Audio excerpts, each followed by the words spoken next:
नमस्कार, आवाज इंडिया में आप सभी का स्वागत है। मैं हूं सीमा।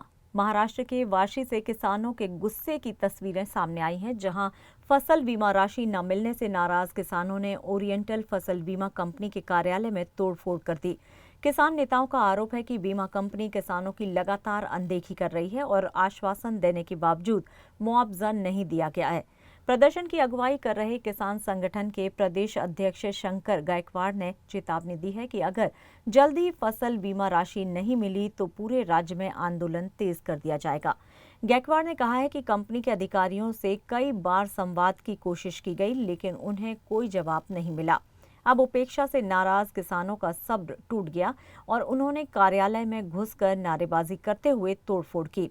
किसानों ने बीमा में देरी और असंगठित प्रक्रिया को लेकर सवाल उठाए हैं। गुस्से में आए किसानों का कहना है कि उन्हें अपने नुकसान की भरपाई तुरंत चाहिए, वरना आगे और उग्र आंदोलन होगा।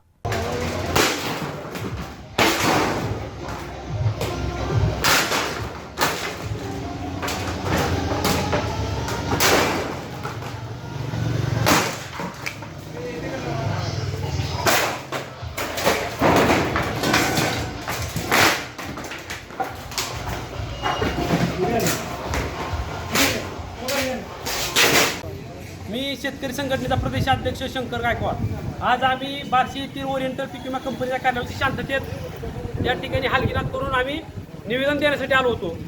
आम्ही राज्याचे प्रतिनिधी पीक विम्याचे यांना फोन लावून द्या, त्यांना आम्हाला शांततेत बोलायचं असं मी त्यांना इथल्या प्रतिनिधीला आम्ही सांगत होतो। शांततेचं आंदोलन चालू आहे, तुम्ही त्यांना फक्त फोनवर आम्हाला बोलू द्या, त्यांना आम्हाला विचारू द्या कधी तुम्ही पीक विम्याचे पैसे सोडणार आहे। परंतु या ठिकाणी आम्हाला त्यांनी फोन लावून न दिल्यामुळं आज इथं संतप्त असलेले आमचे शेतकरी संघटनेचे कार्यकर्ते शरद भालेकर यांनी इथं या कार्याची मनस्ताप होऊन नाविलाजाने त्या ठिकाणी फोडतोड केलेली आहे। मी सरकारला सांगू इच्छितो, पीक विमा कंपनीच्या राज्याच्या प्रमुखाला सांगू इच्छितो, हरामखोरांनो तुम्ही आणखीन आमचा अंत पाहू नका। शेतकरी गरीब आहे, तुम्ही शेतकऱ्यांना लुटायचे धंदे बंद करा।